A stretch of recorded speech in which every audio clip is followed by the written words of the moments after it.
So guys, when I say no spoilers in this title, I mean no spoilers. I know how some fans, trust me, as a fan myself, are really sensitive about even non-spoiler reviews. I won't spoil anything. This will give you a true impression of my thoughts on Lucifer Season 5, so let's get into this review.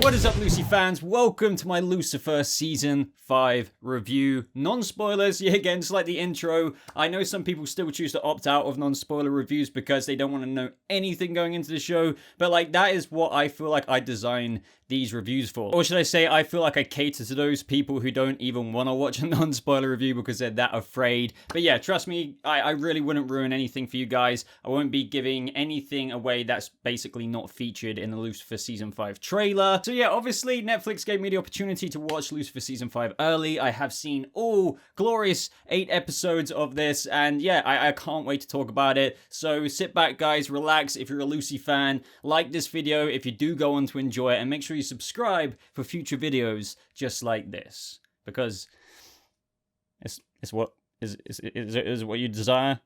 Okay, that was bad. It was bad, okay. Also, by the way, I would use the video footage from the trailer, but Netflix, for some reason, these days copyright the channel, even though they give me permission to watch the show early. It is so annoying, so I'm just going to be using stills throughout this review. So let's start off just by premising last season. Last season, right at the end, Lucifer had to go back to hell. But this season, it's been a few months. I think it might have been up to 6 months. I could be wrong about that, but it's been several months at least. And as you all saw from the trailer, it seems as though Lucifer has returned initially, but no, it's his twin brother, the Archangel Michael. Now, yeah, again, just going off the trailer, which I'm pretty sure most people have seen, the whole twist of Michael coming into the show isn't all that surprising. But of course, Michael is making a mess of his life, and obviously Lucifer, as per the premise of this season, does come back to deal with that. But honestly, going right off of that, one thing that is very impressive about this, like all of this, is Tom Ellis. In that he is playing two characters this season, of whom are very different from each other. I mean, maybe some of you guys have gauged that from the trailer, whether that's his whole posture being like this, kind of unbalanced, and like there's this whole almost different persona to him. And as for his whole posture, you might be able to tell why that's different if you look a little bit closely. He has this whole American accent, which is honestly jarring to hear almost every time, because Tom Ellis as Lucifer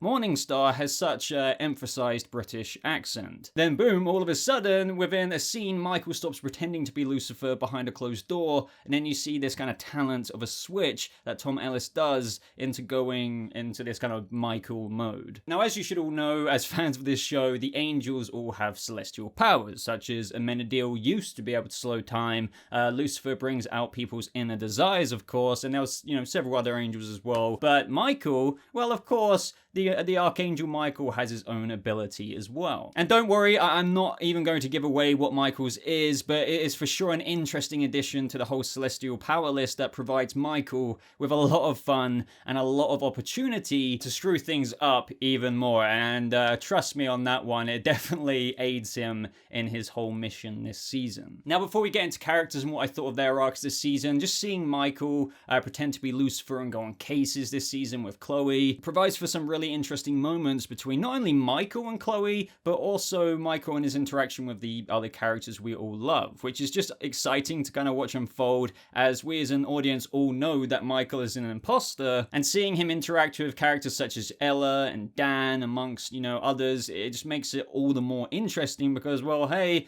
Michael may look like Lucifer, but that doesn't mean he's nailed Lucifer to a T, if you will. Now, talking about Michael going out on these cases with Chloe and obviously the other characters in the typical, LAPD, Lucifer, detective style way of doing things across the past seasons. If any of you watch the CWDC TV shows, most people refer to the typical weekly stories as, the villain of the week. But I guess you would call this like the crime of the week. And as usual, they're kind of weaved throughout the episodes and provide us, of course, some more entertaining moments. Just typical to that of what you had last season. But I would say, they always kind of improve, and each one has their own element of comedy in it and some serious vibes, some spots of trouble for some characters more than other characters. And yeah, I wish I could say more, but typical weekly crime. Even though this isn't weekly anymore, it's just been dropped all at that once on Netflix, but you get my point. Whilst I mention that, we also have an episode named Detective Amenadiel, which I think is fairly self-explanatory, and I think you're all going to be looking forward to that one. There's a noir-type episode which takes us back to 1946, which details some very, very interesting story that pertains to Maze, of which fans have been wondering about for quite some time. Yeah, I can't get into that. Honestly, that could mean quite a lot of things. It was just cool to see those extra stories offered in like this, which, you know, still also offered a noir detective story at the same time. And just a little tease for that episode, you may see a certain character singing, and no, it isn't Lucifer. But finally, guys, let's talk about the characters this season. I've got quite a bit to say because I think one of the things us fans love about this show is that the cast is just stellar. They're impeccable. There's quite a lot going on for each character, but of course I have to start off with the duo that is Lucifer and Chloe, as of course I'm sure you're wondering what that is like this season. I mean, we have to take into account that last season Chloe was dealing with the fact that Lucifer was indeed the devil, but then she accepted it and fell in love with him only to lose him. And then this season, one reason I'm sure many of you are really excited about this as well, because they finally acknowledged their feelings for each other last season, and honestly the kind of will they or won't they is somewhat out of the way now, which is just kind of crazy and just very, very interesting because, you know, I'm sure some people may even fear that because sometimes a show in this situation can, you know, ride or die by kind of keeping that anticipation for two characters getting together alive, in the sense that if it finally happens, it may very well kill the magic of the show, if you will. And even I was a bit apprehensive of this going in that if they're together, will Lucifer, the TV show, really come off as good? It's like, I don't know, a lot of people were paranoid about Ross and Rachel finally getting together. You get my point. Like, the whole focal point of this show is Lucifer Morningstar and the detective. But guys, I'm happy to report, to the point I'm trying to get to, that Lucifer and Chloe this year are just absolutely brilliant. Now, without giving anything away, it's just absolutely fascinating finally getting to see what fans have been waiting for this whole time come to fruition. As I said, the connection is finally here, the way they act around each other provides for those, you know, heartstring pulling moments, funny moments, and also at times fairly awkward moments because, you know, the way they kind of, you know, look at each other in front of people at the LAPD or something like that, yeah, it's just kind of awkward at times, but also just like, yes, I've been waiting so long for this. But the thing is, it's not exactly that straightforward for them. I mean, did you really think if the devil got with the detective that it would be all sunshine and rainbows? I really don't think so. I mean, well, not that it isn't at times, but Lucifer Season 5 also brings in some very, very interesting aspects now that Chloe and Lucifer have finally broken that ice, so to speak. Even outside of the whole Michael situation, there are direct results of their relationship that provide really interesting moments for both characters throughout the season due to their bond and connection. As I said, I wish I could say more than that and get into the nitty-gritty details of what I mean in terms of the devil and Chloe being together now. Let's just say now that Chloe and Lucy are an item, that celestial and human relationship gets a bit twisty and turny. Now let's talk about Dan, aka Detective Douche. Now last season, things got very dark for Dan. Very, very, very, very dark. In this season, Dan is trying to make a turn. You can gather this from the trailers or just, you know, the promo kind of material that the actors have been doing with certain outlets. So yet again, guys, want to reiterate, no spoilers. In the first several episodes, there isn't a whole bunch going on with Dan in a kind of similar vein to Ella. And what I mean by that is like their arcs are slowly cooking away in the background. Obviously, like Ella is, you know, doing her thing in the LAPD and Dan does his stuff, but they're not like forefront and center. That's usually like Lucifer and Chloe leading the case. You know, they're usually the main two you always see most of the time. But you still do get hilarious moments with Dan, and that's just something I really do commend them on, because Dan's comedic character aspects never get old for me. And what they bring to him in this season and his interactions with Michael and Lucifer just honestly never failed to make me laugh. And you would have thought some people are getting tired, and if this is another DC TV show reference of Harrison Wells, the different iterations of Wells, it almost feels like Dan is almost a character like that because he's just almost this comedic relief a lot of the times. But what I do really like about Dan is that it never, as I keep saying, never gets old. And this season they just they give him like a new iteration each and every season. And yeah, from what you can see in the trailers, he's quite an optimist now. But this is where things get even more interesting for Dan for me, because some of the scenes that Kevin Alejandro, I hope I pronounced that correctly, where his performance is just impeccable. It's incredible. Yet again, this just reminds me of why I love Lucifer, and it kind of also just makes me realize more and more what my favorite kind of types of shows are. What I mean by that is just that there are others, like other shows out there that share these similar veins and aspects, such as Doom Patrol, in which is a show's ability to be so comedic at times, but yet also at other times reduce you not to atoms, but to tears. And I'm sure some of you got that reference. So what's interesting about Dan is that his motivation to be kind of better, improve his life, be quite optimistic, this, that, and the other, behind it is kind of very powerful and heart-wrenching, and let's just say some very, very, very interesting things happen towards the back half of the first half of Lucifer Part 1. So as I said, the first several episodes, you know, Dan is kind of tinkering around, there's funny moments, but keep an eye out for those last few episodes because, yeah, interesting things. Now let's talk about Mazikeen. I was very, very interested with her arc this season. Honestly, I wish I could share spoilers.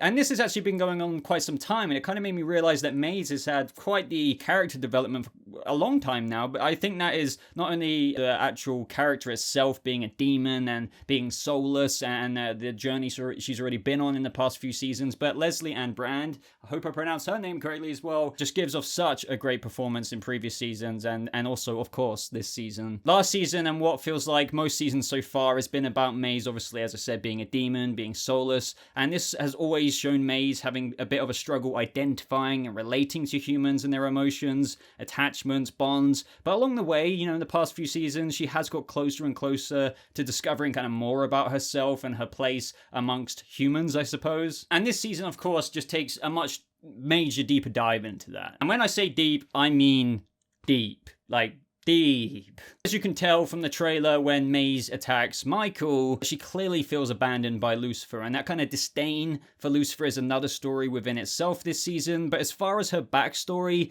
diving more into what makes Maze Maze, it's just overall extremely well done. I mean, at least in my opinion, character development, and as I said earlier, Leslie Ann Brand absolutely kills it. Now let's talk about Amenadiel, and I suppose you could rope in Linda here and Baby Charlie as they're kind of this little trio now. As you can imagine, these are two new parents who have a baby, of which is a byproduct of something that has never happened before, being that an angel and human have never done that. This provides for some, of course, you know, pretty funny moments with Amenadiel being a dad, but also Linda's story was also pretty deep this season, of which is a direct result of having this child, and it just brings up some things for her in the past, which get dived into quite a bit, which also weaves in quite nicely into her connection with Mazikeen. Now, I didn't really expect this in this season. I just thought that Linda would have enough going on with Charlie, which would provide for some comedic moments, maybe a few therapy things with Lucifer or whoever. But they definitely dive deeper into her, which was pleasantly surprising because, yeah, as I said, I just didn't expect that. Now, what about Amy Garcia's Ella Lopez? Well, this season, of course, as usual, she's sweet, charming, fun, quirky. She has so many hilarious moments. If you follow the Lucifer Twitter page, they've been putting out little GIFs from season 5. I just love Amy Garcia and her character in this show. I can't imagine this show without any of these cast members, especially Ella Lopez. This season, she has a bit of a deeper side to her, which she's still trying to avoid. Last season, they actually capitalized on that quite a lot, but this season, it's kind of like, you know, going into it even further. Once again, this isn't spoilery. Amy Garcia herself has said this, and it's been teased on multiple outlets, such as Entertainment Weekly and whatnot, but she has a love interest. So on top of the quirky Ella and those great moments she has that are just hilarious with the crime of the week stuff, there's something more going on this season for her. Without getting into spoilers, it's hard to say, but her arc with her boyfriend is pretty interesting and something to keep an eye on. Beforehand, Ella's always been into bad guys, so it's like, what about this season if she was into a nicer guy? But as I said, interesting things happen. Hope I didn't forget anyone. I mean, we've got Trixie in there as well. I'm trying to remember how much she was in season 4, but she is in it, but not a whole bunch. Not comparable to season 1 or season 2. But don't worry, Trixie fans, there are just this like 4 more scenes with her, and especially episode 5. But with the characters mainly out the way now, let's talk about the actual feel of the season, the pacing. One thing I will say, due to Michael being in the show and Lucifer being in hell, the first couple of episodes just feel like a little bit of a slow burner. But I do want to stress, I really do want to stress that when I say slow burner, that doesn't mean that's a bad thing. It just means that the real pacing picks up a few episodes in, and then from there on out, the momentum really doesn't stop. It just feels that with Michael taking the helm initially and Lucifer being, you know, not so dominantly on the screen in those first few episodes as what we're used to in prior seasons, as a result of that, you're just kind of wondering how long it will be like this for. How long until we get into the usual dynamic of what previous seasons are like. And all while those first couple of episodes are honestly incredibly entertaining still, and you're still learning all of these really interesting things, it just feels like you're waiting for the normal motion of things to start taking the wheel. And that does happen. You'll probably know what I mean when you watch it. However, as I said, after that, the pacing of the season feels great. I know this is part 1 and we've already got 8 episodes and we've got another 8 episodes coming in the future, which, you know, when compared to season 4, which had 10 episodes, it seems like a lot more. One thing I really enjoyed about season 4, which was incredibly refreshing for a season that, all while I enjoyed it in season 3, it felt very dragged out, is that season 4 was so much more engaging with 10 episodes due to a much more cohesive plot, and every episode it just felt like something was going on. Now, if you've been watching my channel on my opinions and reviews, I'm a big fan of shorter condensed seasons, like longer dragged out seasons with 22 to 26 episodes like Lucifer season 3. Too much filler. Main plot stuff is like announced in episode 4 but isn't addressed until like 5 episodes later. Do you know what I mean? It's just like, So one thing I always think about when it comes to TV shows like this is that 16 episodes is usually my limit for how long it should go on for in a season, to just avoid that dragged out feeling of main plot points you're itching to revisit. So I'm just really happy to say again that while of course we get the typical crime of the week stuff going on, it feels like major things are happening each and every episode, despite still having another 8 episodes in another couple of months. Another thing, just to counterbalance, that I was kind of like on, is that there's this kind of like plot thing that happens, which just feels like it disregards like a main in-world canon rule thing in the show just for convenience or something like that. There is a reason for it. I mean, of course, they give one. But it just feels like it somewhat defeats the whole point of why Lucifer had to go to hell last season. And the reason it feels as though they do this is just because, well, we have to, and I'll insert this plot reason for the convenience of, you know, whatever it is I'm on about, because I don't want to give it away in terms of too much detail. But perhaps when you watch this for yourself, you'll be thinking about this moment from this review and you'll be like, oh, I get what Boba was on about, maybe. Perhaps. I do want to give absolute fairness here. This will be explored even more in the second half of Lucifer season 5, which would be great, but the reason they gave for what I'm on about, and if that was just left alone, albeit whilst you can almost accept it and you can invent your own logic there, I want some more emphasis in the next half, because for the time being in part 1, it's just like, oh, reason, convenient, and that's it. But back to my point beforehand with how we have another 8 episodes coming, whereas last year it would have only been 2 episodes left after finishing season 5 part 1, because, you know, season 4 only had 10 episodes. With that cliffhanger you get at the end of season 5 part 1, oh my, you can definitely see how they're going to fill out easily another 8 episodes with absolutely no drag or filler. Like, honestly, it is such a great kind of cliffhanger-ish moment where you're just itching. You're itching to see Lucifer season 5 part 2, and I wish I could say more, but it's, yeah. Very happy. But whilst I mention that, I also hope that we don't have to wait too long for that. I'm really hoping it might just be mid to late October, possibly November, rather than having to wait for something like January. That would be like, but hopefully it's towards the fall of this year. But overall, guys, Lucifer season 5 is a great successor to season 4, at least from what I've seen with all 8 episodes. It really does just provide more of what you love, but with even more twists. Like this season, what makes it so interesting now is that what's been built up in the past 4 seasons is that they finally, you know, done the thing. The will they or won't they is out there, but now we're getting into the more divine and celestial stuff. I love it when shows, whether you're thinking about Supernatural, was it like season 3, 4, or 5, when they finally get into the divine, you know, goddy-esque stuff, the angel-esque stuff. That's where shite gets really interesting, and that is what is going on this season. So this is what I mean by so much story there. The character arcs are very satisfying to me. I don't feel like anyone is left out too much. I feel like they just maintain the momentum that each character had last season, but just build upon it and build upon it and build upon it. The idea of incorporating Tom Ellis playing two characters, obviously one being his, his twin Michael, was just absolutely incredible, and the exploration into that is just so fascinating. It's like, if you're an angel, why would you be bothering your time with your devil brother? But there's so much cool celestial family drama here. I could go on and talk about this for absolutely forever, but Lucifer Season 5, guys, not only gets a thumbs up, it gets 2, it gets freaking, I wish I could spawn more thumbs, but I can't. I hope you guys enjoyed this video. Trust me to make a long, spoiler-free video, but hopefully you Lucifer fans enjoyed this kind of little tangible, juicy bit of teaser you could get before it actually comes out, I believe, this Friday, which is very, very soon. So let me know if you want to see a full-on spoiler review, speculation video into what we might get in Season 5 Part 2, especially regarding that cliffhanger. I most probably will get into that, so expect more Lucifer videos to come. If you want to stay tuned to that, make sure you're subscribed to this channel with the post notifications button turned on, just so you make sure you definitely don't miss out on that video. As you know, YouTube sometimes doesn't always deliver it to your sub box. Like this video if you do enjoy it. Did enjoy it. In a top-pinned comment down below, there's links to my Discord community. You can follow me on Twitter, Instagram. I'm very active in those places. I update you guys about videos and whatnot. I have a merch store where you can support the channel even further, as well as a Patreon page. But aside from that, Lucy fans, I just can't wait for you all to watch Lucifer, and I hope you enjoy it as much as I did. I really, really do, and I'm sure you will. I'm really sure you will. And let me know. Come back to this video and let me know your thoughts on Season 5. But other than that, guys, thank you so much for watching. I hope you have a lovely rest of your day, and I'll see you Lucy fans in the next video. Goodbye.